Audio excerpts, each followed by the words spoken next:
There we are. Welcome back to the Demand Better Podcast, Season 2.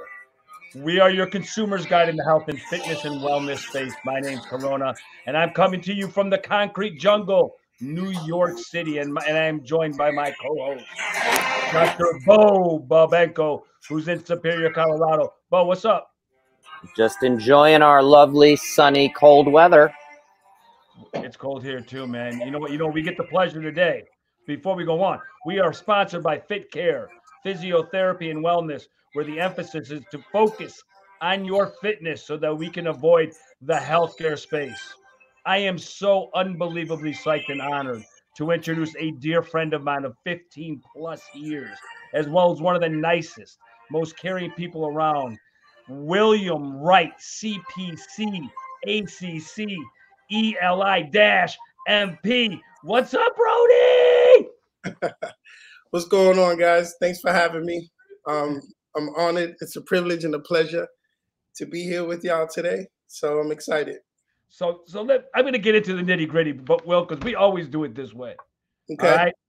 All right. So all these letters, CPC, ACC, ELI, MP, you're a life coach, a development coach, a trainer.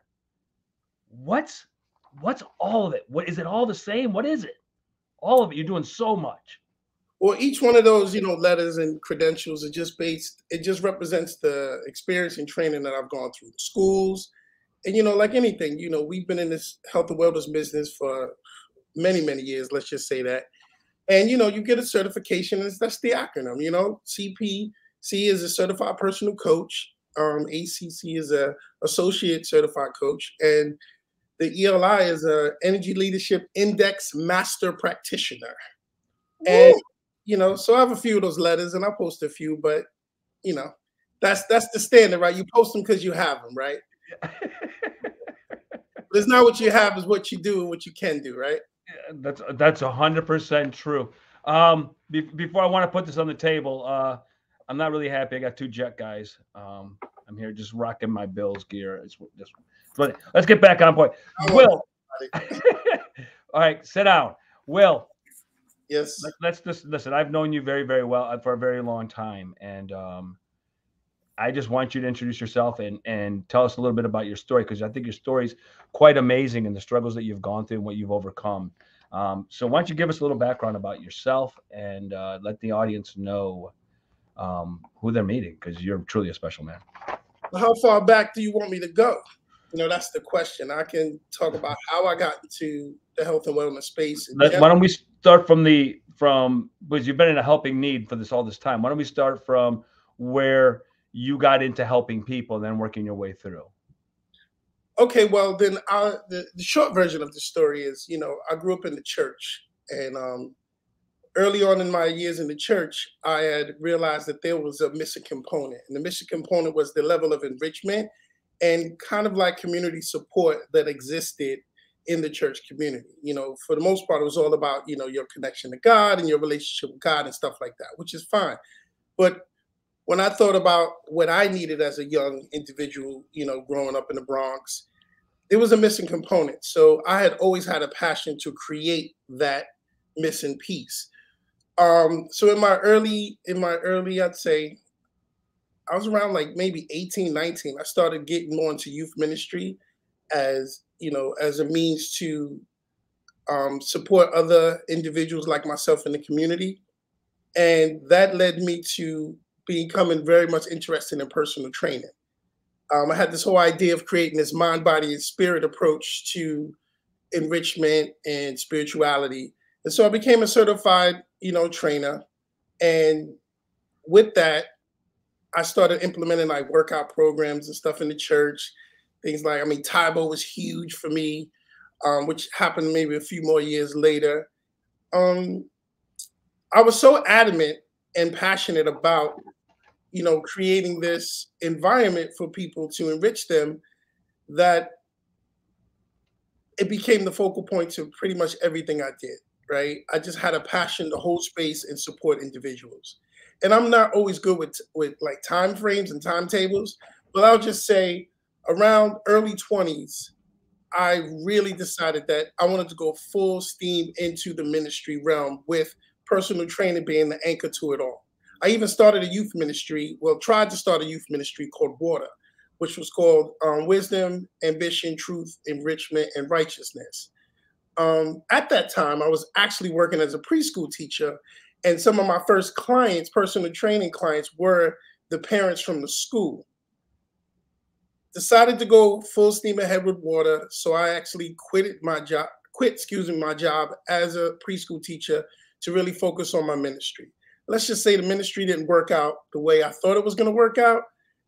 And here I was, no job, didn't want to go back to being a preschool teacher. So a good friend of mine was actually the manager of the New York Sports Club up on 91st and 3rd on Upper East Side. It's actually where I met Corona. And I did the interview, told him I'm certified. And for 10 years, I rocked it out at New York Sports Club. 10 years, master trainer, doing very well, had a very successful career.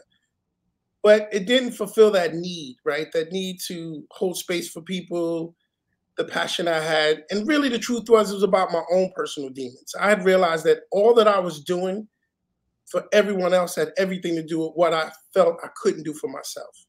I was driven to this point of, if I can't save myself, then I have to save others. And to be truly transparent, it was a struggle. It really was a struggle. It didn't really give me what I thought I would get out of it. And so there was a time where I just told myself, because I wasn't good enough and I just wasn't doing enough. So I would try hard and I would hold space to the point where I would literally forget about my own health and wellness. And through that process, I struggled with my own identity, my own weight, body mass dysmorphia. I had a lot of anger management stuff I had to deal with. But again, I was too afraid of the vulnerability that came with being honest about myself. So I just kept diving into helping people. About, I'd say, around 10, 15 years into it,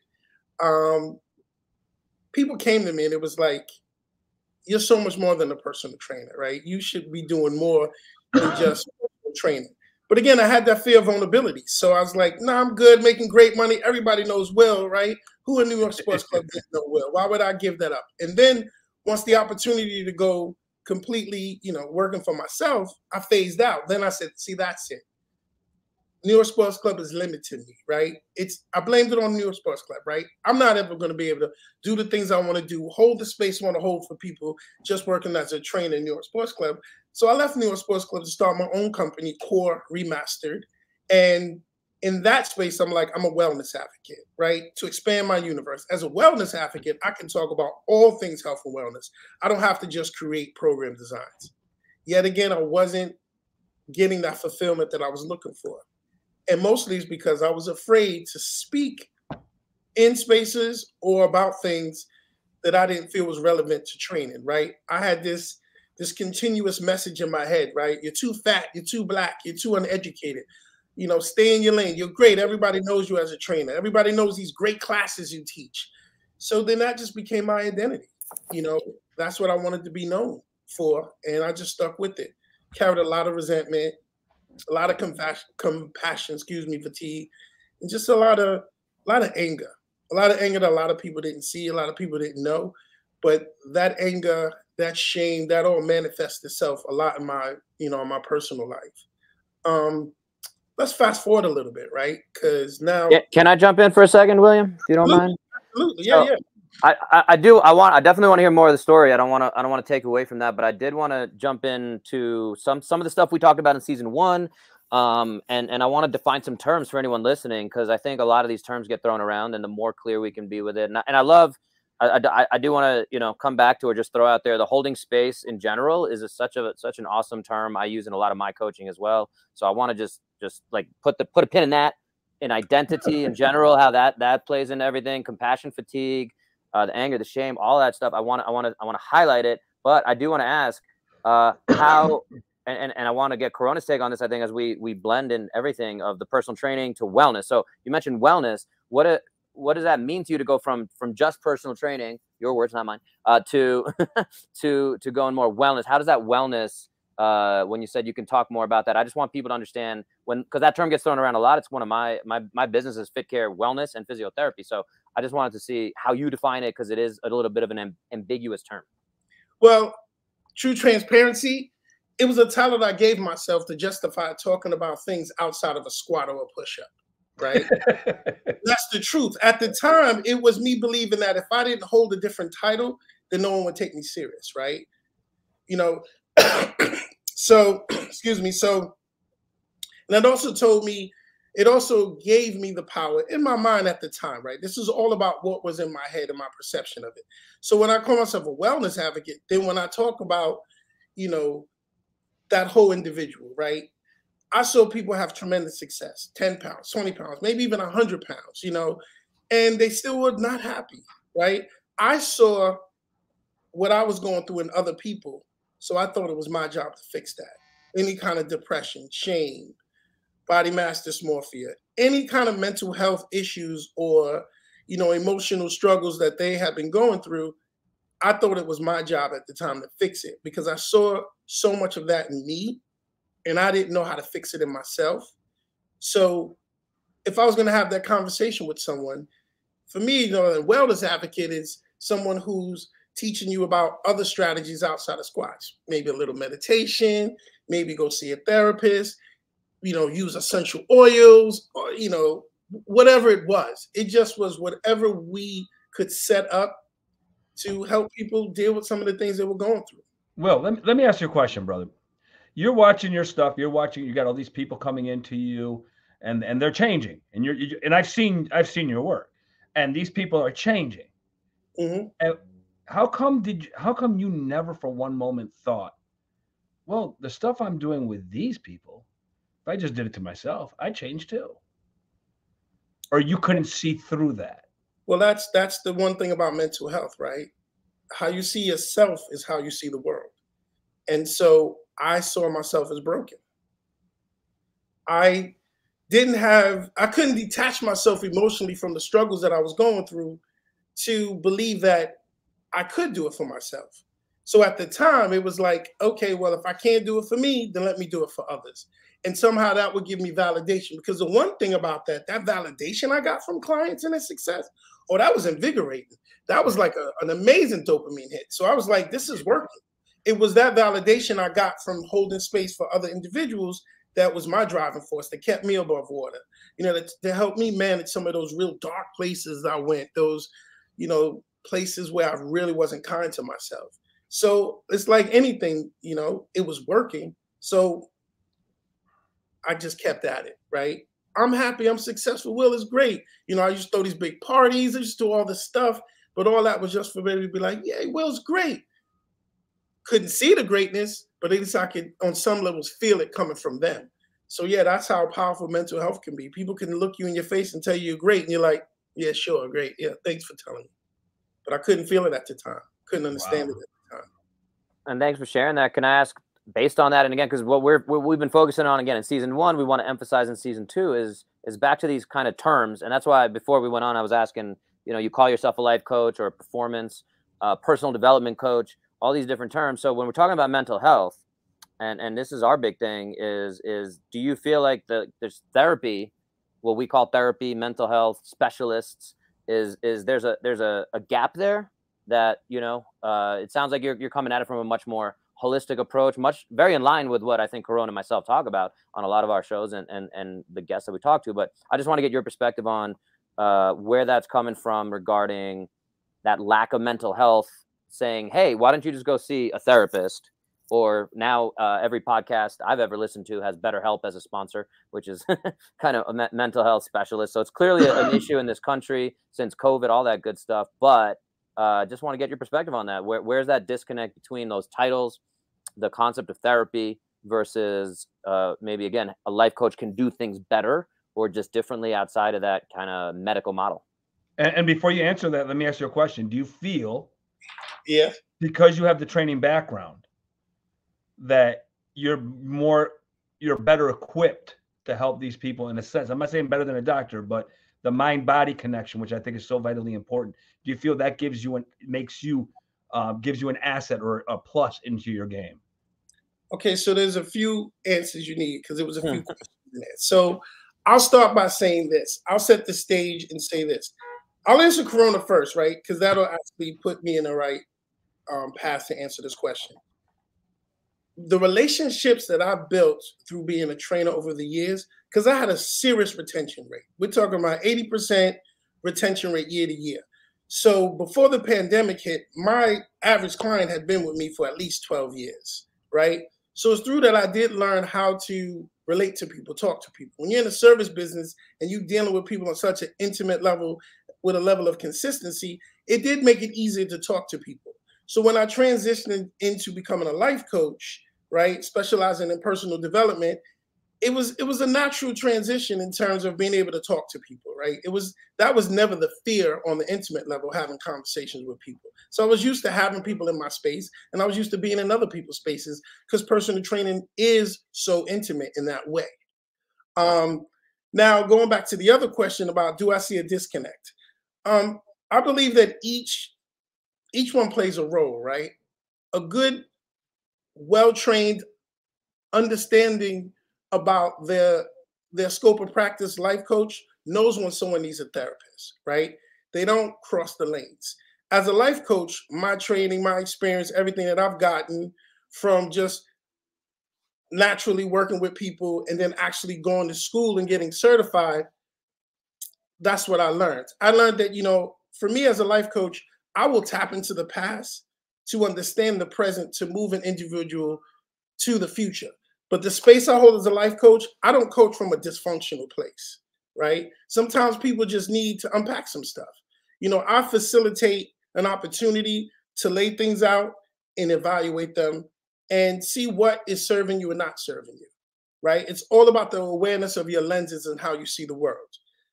This is the thing I always say, how you do anything is probably how you do everything. And so it's about really understanding how you are showing up in various aspects of your life.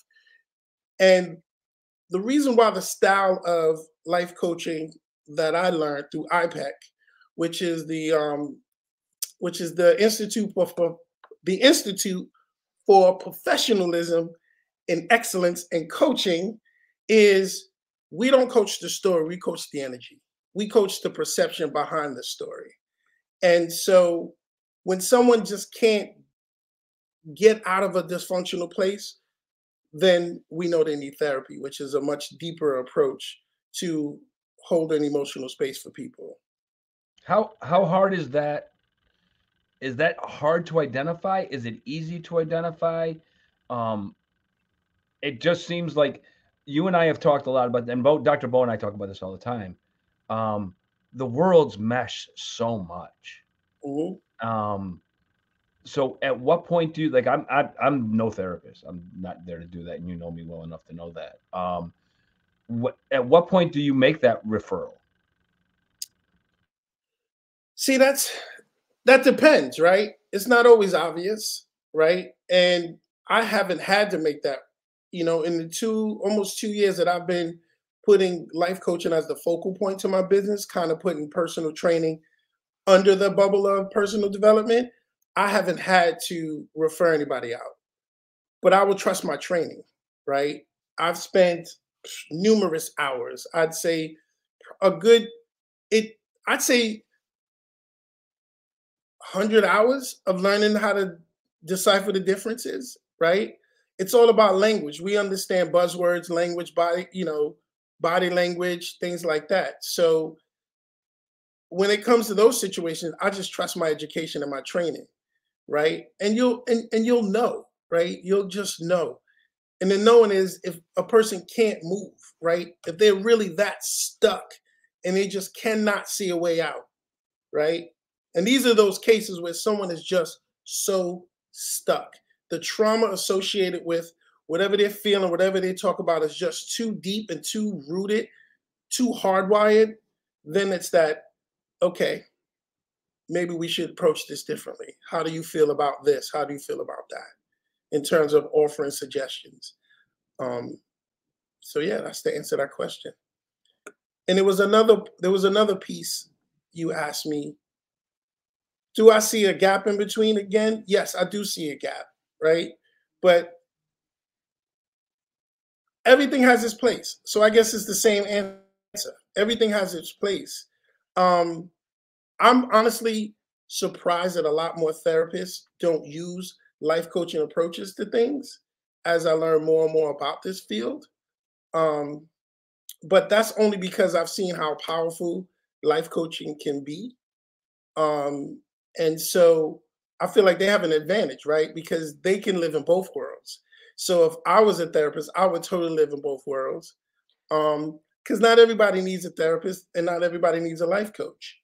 So how do you differentiate the two? And I guess part B of that question is, my understanding of everything is, I know you have a certification, but as an industry, Mhm. is there a standard of practice? Because I think, again, when we talk about physical therapy, even personal training, there's a little bit more of a standard of practice of where we get into dangerous things. I'm assuming everything you've done in your training has taught you that, but if I find another life coach, let's say here in Colorado, there's a lot of them here in Colorado near Boulder. Um, are they following some similar paths as you? Is there some kind of standardization? Because I think that's where, for the consumer, which we call ourselves a consumer's guide to health and wellness here, that's where I think some of the confusion is. If there's no standardization, I'll give the example, if you're familiar with functional medicine, right? That term gets thrown around all the time. I can call myself functional medicine right now. We talked about this with nutrition. If you call yourself a nutritionist, you don't need any certification. You're not held to any standards. You could just say, hey, I came up with this La Croix diet, and all we're going to do is eat La Croix or drink La Croix, whatever that is. But the point is, anyone call themselves a nutritionist is very different than a registered dietitian. So maybe you can shed some light on how that industry is. Again, functional medicine, I've seen tons of people who just don't, there's huge gaps in, like, people, medical doctors practicing it, chiropractors practicing it. I've seen chiropractors, and I'm just going to pick on them real quick, of really good chiropractors who know what they're doing and done the training, and then chiropractors who just use that term. And I, as soon as I understood how they practice, they're just trying to sell me some kind of supplement and mitochondrial this and that. So, I think that's our goal, again, is to cut through that BS and help anyone listening be able to cut better through that BS. So I do, in my experience, there's definitely life coaches out there, over big general statement, but I'd love for you to shed some light on, again, how that's monitored within the industry. Well, I love that question, right? Because here's one thing. Starting out as, when people would tell me, well, you should become a life coach, the first thing I said was, why would anyone want to be a life coach, right?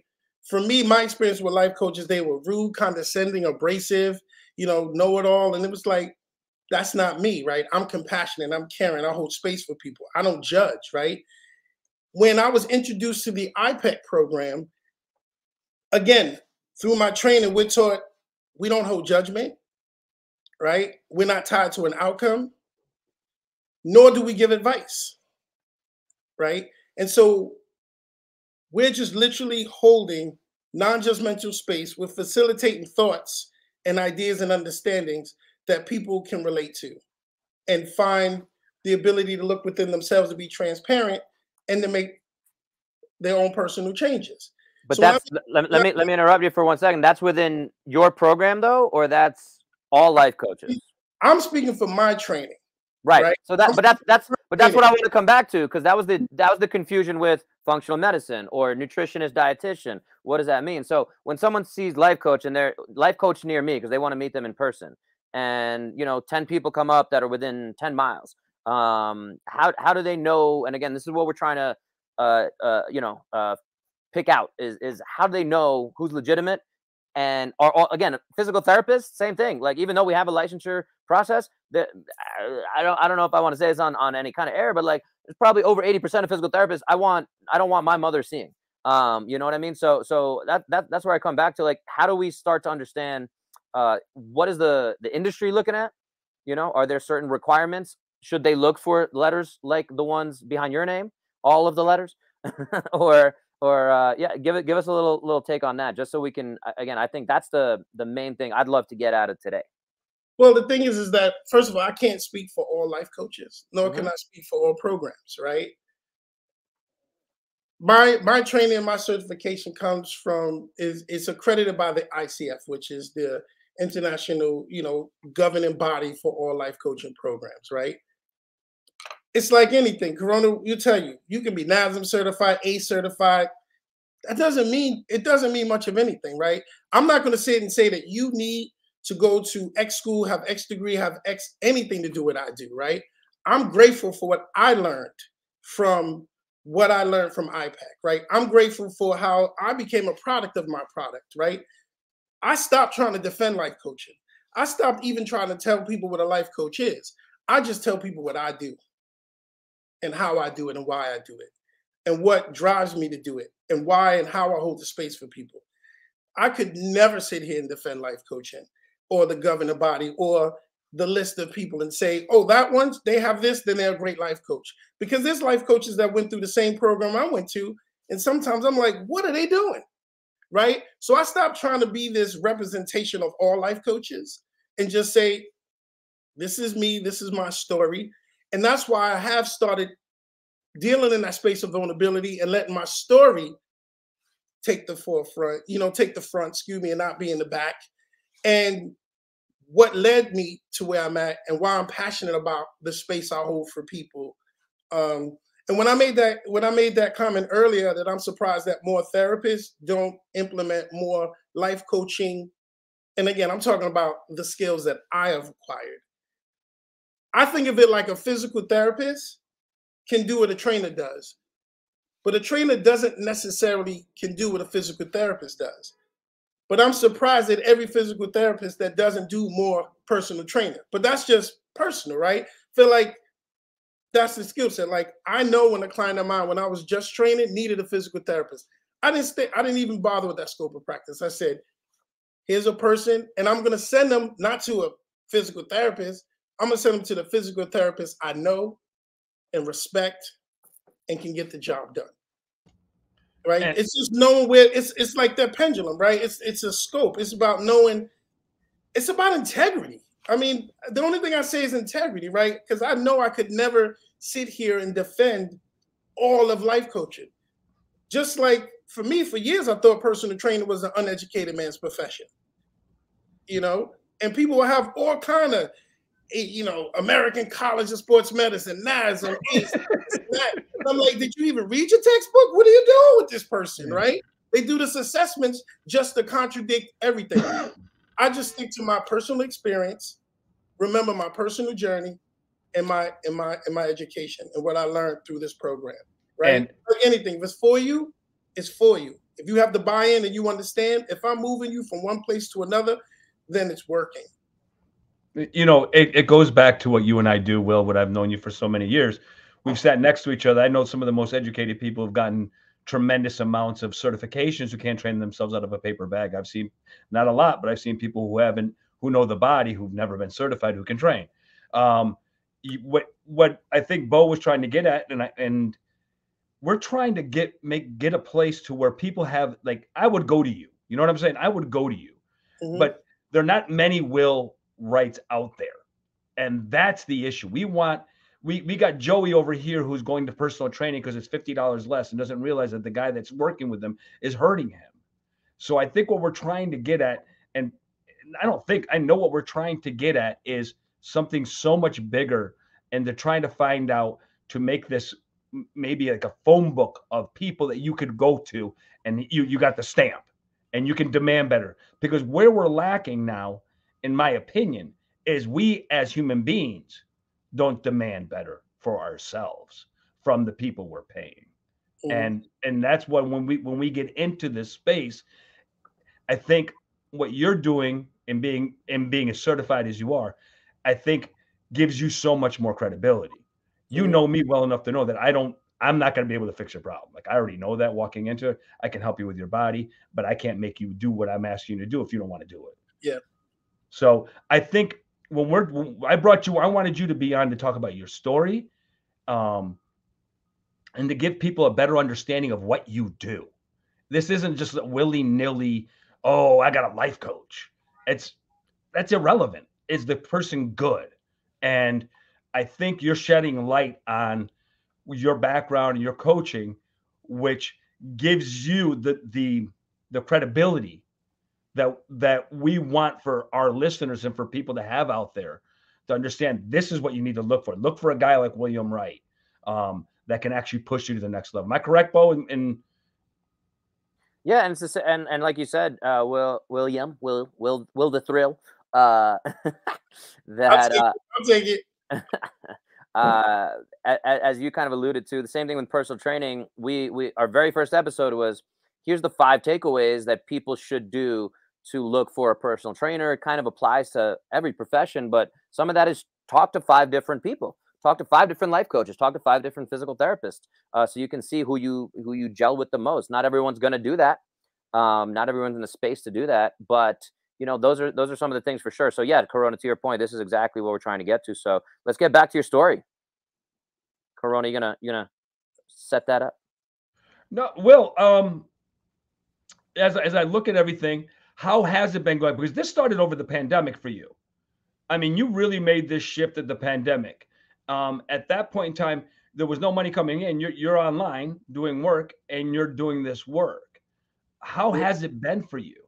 And what is your biggest failure that has gotten you to where you're at right now in terms of your journey as a life coach? Well, I'm going to be totally honest. 2020 and 2021 were my biggest financial years. My business blew up during COVID. Blew up. I was doing more sessions during the pandemic than I've ever done before.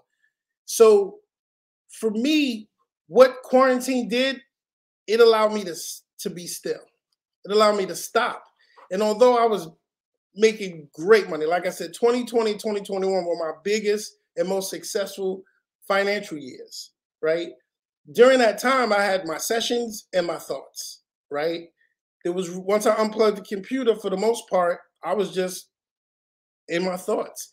And then I said to myself, what am I learning from this pause and this quiet time, right? Now, I could have just said, you're doing great, making the most money, the best money you've ever made as a personal trainer. But I wasn't satisfied, because remember, for me, everything I was doing was about trying to live vicariously through other people's success, because I couldn't find that success for myself on the emotional level, right? So I said I wanted more. So then I decided to sign up for this program, and that was the more. That was the next level. That was the missing piece, right? When I was able to go through this program and become a product of the product is how I was able to get ahead of all the demons, all the voices in my head, right? And it didn't matter how well business was going during the pandemic. I had not been satisfied with my business for maybe 5-6 years, right? I was just showing up to collect a paycheck or, to get paid. At one point, almost became, I started resenting it, right? I started getting to the point where I was just like, I wanted to scream, shut up and squat, right? During quarantine, I was able to detach myself from all that need and all that validation and really look within inside myself. And when I initially approached life coaching thinking like, whatever, I'm not going to get much out of it, right? But I'm grateful for the education opportunity. So the failure was in I just wasn't authentic, right, about who I was, right? The failure was what vulnerability did for me, right? That fear that, no matter how successful I thought I was or how successful people thought I was, the fear was holding me back. So when I said it's time to face the fear and get ahead of those limited beliefs, right? Instead of telling myself I'm too fat, too black, and too uneducated, why don't I just not be too fat, still black, but I can be educated, right? So I looked for the next level and the next step, and the next step was to, instead of being a victim of these limited beliefs, I decided to do something about it. So I got the education piece and I applied what I learned to myself during quarantine, and now I'm building on that. And that's the answer to your question. So this is a question that I come to you as a friend of yours. Mm-hmm. Anybody who came across for you and our total lives, you and I are two of the most happy people you ever meet in your life. Mm-hmm. Everybody, happy. You have 2 kids, a beautiful daughter and a beautiful son. Mm-hmm. there's a lot going on in your life. How hard was it to keep up the front? It exhausting, exhausting.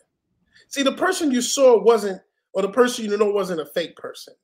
It was just an incomplete person. Yeah. You know, everything about me, my attitude, my smile, the way I talk to people, that wasn't fake, right? It was the suppression of all my demons. It was how I ran away from my own struggles by leaning into other people's struggles to the point where their struggles started becoming personal.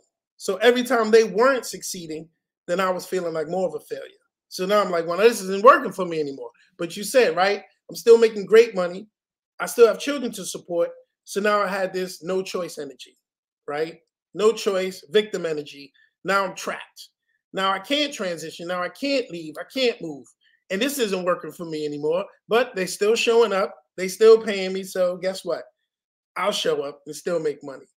So it just became too hard. It became almost emotionally impossible, right? We have so much emotional capacity. And at one point, I was drained. So even when I was feeling, ambitious and excited about new things, by the time I got home, pushing down all the anger, all the resentment, I was exhausted. So what did I do? Fall into bad habits, right? Sitting around getting lazy. The weight I was trying to lose, I was putting more of it on because I was exhausted. But then guess what? Alarm goes off at 3:30, game time, back in the game. Let's do this whole space. And I don't think you've ever seen me with a bad attitude at the gym. All the years you've known me, you have never seen me mad, upset. I show up. So, yeah, I wasn't my complete self, but I wasn't a fake person. Now, with that being said, how has the coaching, because we got a new father here, right? Bo's a new dad. So, how has the coaching improved you as a father to your kids? Oh, wow. I mean, whew, layers upon layers. If we're gonna bring my kids into this, I'm gonna keep leaning into this transparency. There was a time that I resented being a dad. And I couldn't really understand why. I was just frustrated, right? It was through my coaching program that I learned why, right? Being a dad at the time didn't allow me to have the freedom that I wanted as a person, right? And so I was mad at that. And it hasn't been easy, being a dad. My kids have two different moms, and it was managing the two schedules and two agreements, and it was just so much. So it was just so overwhelming. So it wasn't that I didn't want to be a dad. Coaching helped me realize I just couldn't carry that burden anymore. It was just too heavy.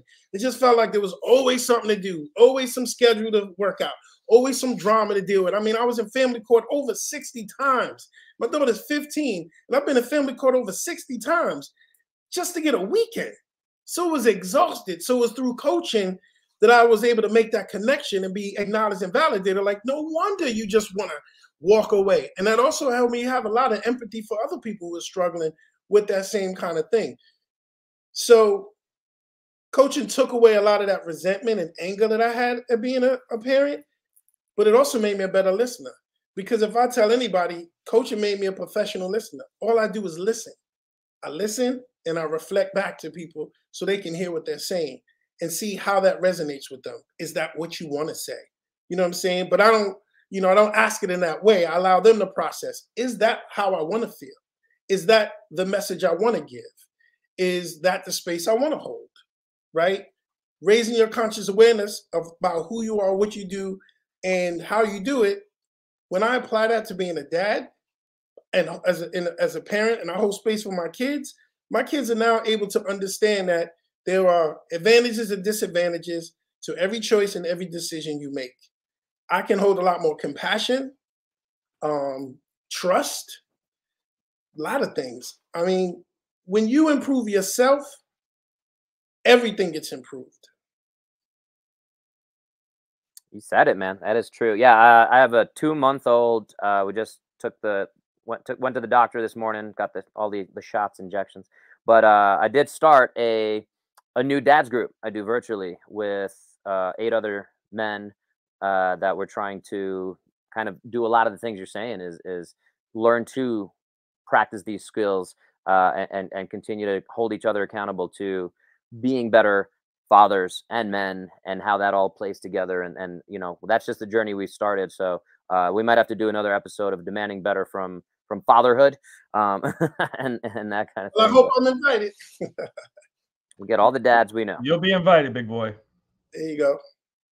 Well, yeah, I think we can wrap up here. I think we got a lot of good content. I really appreciate you sharing your story, and the you know, vulnerability and authenticity that came across, is always something that I just, it's rare. Feels like it's rare these days. So again, really appreciate you, you know, being vulnerable, sharing that, and you know, we're happy to be vulnerable right back at you if you have questions for us. But the Corona, you wanna add to the wrap up? Yeah, before we wrap up, because there's a lot. We've talked about training, we've talked about physical therapy, because Bo's a doctor of physical therapy. If you had one takeaway to give somebody, a piece of advice that they could take if they were looking for someone to do what you do, what's the piece of advice that you would give them to kind of vet them, in a sense, to make sure if it would work for you? I mean, I'm not asking for you to give me the you know, the holy grail, but if you had to give somebody, I came to you and said, yo man, I'm looking for somebody, what would I be looking for? Ooh, you know, I've never been asked that question, so I'm gonna take 2 seconds to answer that. What would be right? I've just never been asked that question. Like, if I'm giving someone advice or something to look for in choosing maybe their coach, right, or someone that they want to hold space for them. Yes, sir. Whew, I feel like that's a loaded question. It really is, and I say that because, you know, there's different flavors for different people, right? Whenever you're picking someone to hold emotional, you know, to be in that place of vulnerability and hold emotional space, it's about a connection, right? So I would say if it feels wrong, it is wrong, but you won't know until you take that first step, right? I'd say definitely choose somebody that has a great reputation to start with, right? Do your own research, right? What kind of education do they have? Doesn't mean they're going to use their education, but, you know, at least we know it's in them, right? But at the first interaction, intake, discovery session, assessment, whatever it is, if it feels wrong, it probably is wrong. And if the individual is making them all about them and not about you, huge red flag. I think that's really, really helpful, my friend. Very, very helpful. Mm-hmm. So, with that being said, you being so great at what you do, we'd also like to give you a little lift. So, why don't you tell the people where they can find you? The best way and easiest way always to get in contact with me would be just to email me. And I can, you know, you can email me, excuse me, will@coreremastered.com. Again, that's will@coreremastered.com. And I look forward from here, you know, from all the people. Bo, before I do our closing, you have anything you want to add to the show before we go? No, man, just a lot of gratitude for you sharing that. Yes, sir. And yeah, again, I mean, I think we need more of these conversations. That's why I love that we're doing this. And I'm trying to type your email in, mastered.com. And we're gonna pop that up on the screen right there. Boom. So that should be will@coreremastered.com. Will, we're gonna be go ahead. I'm sorry, go ahead, Will. I'm saying I'm very grateful for the opportunity. And, you know, it's good to see you, Corona. It's good to officially meet you, Doctor. And I hope to see you in person again soon, Corona. Yeah. Oh, you will, brother. You will. Now, listen. In our show notes, we will have all Will's information. So if you need to get help, he's 1 in a million, man. He's great and phenomenal. I want to thank everyone listening so much for taking time out of their busy day to spend it with us. If you like the show, you can help us by writing a review, liking, sharing, or subscribing to the Demand Better podcast. We are sponsored by Fit Care Physiotherapy and Wellness, where the idea is to focus on your fitness so you can avoid the healthcare space. We can't thank you enough, and we wish you all an amazing, amazing day. Thank you for the openness and the gratitude. Will, You're the best, my friend. Love you to death. Love you too. Be well. We'll see you soon. See you soon.